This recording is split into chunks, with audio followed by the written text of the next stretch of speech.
Already जान चुका है कि कैसे हमें एक ऑब्जेक्ट को अगर सेव करना हो तो हम कैसे सेव कर सकते हैं, ये जान चुके हैं। अब हम इस वीडियो में जानेंगे कि अगर हम एक ऑब्जेक्ट को अपडेट करना है तो कैसे कर सकते हैं इसके बारे में। तो सिंपली इसके लिए मैंने एक हाइबरनेट का मेबेन का प्रोजेक्ट क्रिएट किया गया और इसके अंदर मैंने दो डिपेंडेंसीज को ऐड किया है। जो हमारा पहला डिपेंडेंसी वो माई कनेक्टर के लिए है एंड दूसरा जो हमारा डिपेंडेंसी है वो हाइबरनेट कोर का है। ओके, ये दो डिपेंडेंसी सिंपली ऐड किया था एंड इसके बाद हमने सिंपली एक हाइबरनेट का कॉन्फ़िगरेशन फाइल को डिफाइन किया जो कि हमारे इस पैकेज के सिंपली एसआरसी के अंदर ये हमारा कॉन्फ़िगरेशन फाइल है और ये हमारा पूरा कॉन्फ़िगरेशन फाइल है और हमारा एंटिटी क्लास का नेम है एम्प्लॉय, जिसको मैंने मैप कर दिया इस पर्टिकुलर हाइबरनेट के कॉन्फ़िगरेशन फाइल में। ओके, और ये हमारा है एंटिटी क्लास जिसमें हमने टेबल का नाम दिया है एम्प टेबल। जो भी अगर टेबल का नेम देना तो यहाँ पर टेबल वाला नोटेशन यूज़ कर सकते हैं।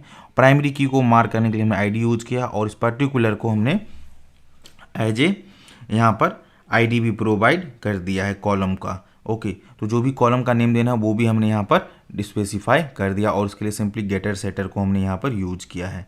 ओके, देन यहाँ पर अब हम सिंपली आते हैं ऐप के अंदर जो कि हमारा ये मेन क्लास है। यहाँ पर हमें कॉन्फ़िगरेशन फाइल को सिंपली कॉन्फ़िगरेशन को यहाँ यूज किया जो कि क्या काम करता है, हाइबरनेट के कॉन्फ़िगरेशन फाइल को लोड करने का काम करता है। इसके पास एक कॉन्फ़िगर मेथड है। Okay, with the help of इस कॉन्फ़िगरेशन से हम सेशन फैक्ट्री की ऑब्जेक्ट को गेट कर लेते हैं। सेशन फैक्ट्री का काम क्या होता है कि ड्राइवर लोड करने का काम, कनेक्शन एंड स्टेटमेंट को क्रिएट करने का काम, लोड करने का काम बेसिकली सेशन फैक्ट्री करता है। With the help of session factory हम सेशन की ऑब्जेक्ट को गेट कर सकते हैं। यहाँ पर सिंपली लिखेंगे फैक्ट्री डॉट ओपन सेशन, जिसकी हेल्प से हमें सेशन का ऑब्जेक्ट मिल जाए। सेशन पास ही वो सारे मेथड है जो क्या काम करता है, ऑपरेशन परफॉर्म कराने के लिए हेल्प करता है, जैसे कि सेव, अपडेट, डिलीट, ये सारे ऑपरेशन हम सारे मेथड जो डिफाइन है वो सेशन के पास ही है। ओके, अगर हम कोई भी नॉन सेलेक्ट ऑपरेशन परफॉर्म करा रहे हैं तो उस समय हमें ट्रांजेक्शन की यूज करता है। अब नॉन सेलेक्ट मतलब क्या हो गया, सेव, अपडेट, डिलीट, ये सभी नॉन सेलेक्ट ऑपरेशन हो गया। अगर कोई डाटा फेच कर रहे हो तो वो होती है सेलेक्ट ऑपरेशन। ओके, तो उस समय में डाटाबेस में परमानेंटली जो चेंजेस है वो रिफ्लेक्ट हो या चेंजेस हो जाए, उसके लिए यहाँ पर हम ट्रांजेक्शन की यूज करते हैं। ट्रांजेक्शन पास एक मेथड है कमिट, जिसको हम उस पर कमिट अप्लाई करते हैं सेव करने के बाद, ऑपरेशन परफॉर्म करने के बाद, तो जो भी हमारा चेंजेस होता है डाटाबेस में रिफ्लेक्ट हो जाता है। ओके, अब हमारा टारगेट क्या है कि जहाँ पर ये हमारा रिकॉर्ड है जहाँ पर आईडी, अब यहाँ पर जो अपडेट होगा बेस ऑन आईडी होगा, तो हम चाहते हैं कि जहाँ पर ये आईडी 13 हो वहाँ पर क्या काम करिए, रिकॉर्ड को चेंज कर दे। तो कैसे करेंगे, तो यहाँ पर देखिए माई स्क्वेल में ये हमारा एम्प टेबल है और इसके अंदर आईडी इसकी 13 है। तो base on ID it means primary की बेसिस पे हम रिकॉर्ड को चेंज करना चाहते हैं। ओके, तो यहाँ पर सिंपली मैं एक नेम संगम देता हूँ और यहाँ से हम ये रिकॉर्ड चेंज कर दिए। अब हम चाहते हैं कि जहाँ आईडी हमारा 13 वहाँ पर प्रीवियस नेम ना होकर ये पर्टिकुलर नेम हमारा संगम आ जाए और इसकी सैलरी ये सेट हो जाए। तो इसके लिए सिंपली अपने को चेंजेस क्या करना है, इस पर्टिकुलर लाइन जहाँ पर सेशन डॉट सेव यूज कर रहे थे यहाँ पर सिंपली हम यूज अब करेंगे सेशन यूज करेंगे। ओके, सेशन डॉट अपडेट को यूज करेंगे, सिंपली अपडेट को ले लेंगे और इस अपडेट में हमें इस एम्प्लॉय क्लास के रेफरेंस को पास कर देना पड़ेगा। ओके, तो इससे क्या होगा कि ऑब्जेक्ट को चेंज कर देगा।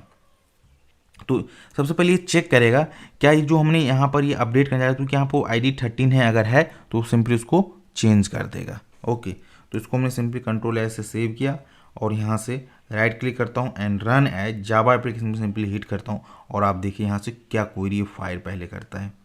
ओके, तो सिंपली प्रोग्राम चलिए और यहाँ से सिंपली अपडेट की क्वेरी देखिए यहाँ फायर किया, update emp table set employ name set salary where emp ID equal to, base on इस आईडी पे इसने रिकॉर्ड को अपडेट कर दिया। ओके, इसने चेक किया कि पर्टिकुलर आईडी है तो वहाँ पर इस रिकॉर्ड को अपडेट कर दिया। तो यहाँ से देखिए सिंपली यहाँ अगर मैं अब आता हूँ इसको रिफ्रेश करता हूँ तो अभी देखिए एम्प नेम क्या है, श्याम है, लेकिन जैसे मैं यहाँ से इसको रिफ्रेश करता हूँ तो अब देखिए संगम हो गया। तो इस तरीके से हम हाइबरनेट में किसी एग्जिस्टिंग रिकॉर्ड को अपडेट कर सकते हैं। लेकिन सपोज करिए यहाँ पर हम वो आईडी पास करें जो हमारे डीबी में अवेलेबल ही नहीं है। अभी के लिए हमारे डीबी में जो रिकॉर्ड है केवल वो एक है जिसकी आईडी 13 है और यहाँ से मैं कुछ ऐसा आईडी पास करता हूँ जिसकी रिकॉर्ड एग्जिस्ट ही नहीं कर रहा है, वो आईडी की रिकॉर्ड एग्जिस्ट ही नहीं कर रहा। तो इस सिचुएशन में क्या होगा, तो अगेन यहाँ पर आता हूँ, राइट क्लिक करता हूँ and run as, simply Java application पे मैं हिट करता हूँ और देखिए यहाँ से हमें क्या एक्सेप्शन मिलने वाला है। तो जैसे इस प्रोग्राम को रन किए तो यहाँ से एक्सेप्शन दे रहा है, the batch update return unexpected row count from update 0, actual row count 0, unexpected 1। ये क्या कहना कह रहा है कि एक्सपेक्ट कर रहा था 1 रो, लेकिन इसे मिला क्या, 0 रो मिला। ये कह रहा है कि मतलब क्या हुआ कि जो पर्टिकुलर हम रो को सर्च कर रहे थे, रो मीन्स ऑब्जेक्ट, क्योंकि जो भी हम ऑब्जेक्ट सेव करते हैं वो क्या किस फॉर्म में सेव हो जाता है। देखिए क्या है कि ये ऑब्जेक्ट है, किस फॉर्म में डीबी में सेव हो रहा है, एक रो के फॉर्म में सेव हो जा रहा है। ओके, ये ऑब्जेक्ट है कंप्लीट जावा के लिए, लेकिन जब डीबी में सेव होता है एज ए रो हो जाता है। ओके, तो यहाँ से क्या कह रहा है कि ये एक्सपेक्ट कर रहा था 1, लेकिन इसे मिला क्या, 0 रो मिला उस पर्टिकुलर रिकॉर्ड के लिए। कह रहा update M set where ID equal to, जो ये सेट करता है वो आईडी से मिला ही नहीं यहाँ पर एक्सेप्शन। तो मीनिंग क्या हुआ कि आप जब भी रिकॉर्ड को अपडेट करें तो आपको ये श्योर करना है कि वो पर्टिकुलर आईडी अवेलेबल हो, प्रेजेंट हो। अगर नहीं है तो आपको इस टाइप का एक्सेप्शन मिलेगा। ओके, तो इस तरीके से एक्सेप्शन मिले। तो जब भी आप अपडेट कर रहे हो तो with the help of ID हम अपडेट करते हैं। वो अगर आईडी एग्जिस्ट नहीं कर रहा है हमारे डीबी में तो हमें इस तरह का ये एक्सेप्शन मिलेगा। अगर अवेलेबल है वो पर्टिकुलर आईडी तो सिंपली उस रिकॉर्ड को अपडेट कर देगा। तो इस तरीके से हम हाइबरनेट में अपडेट कर सकते हैं।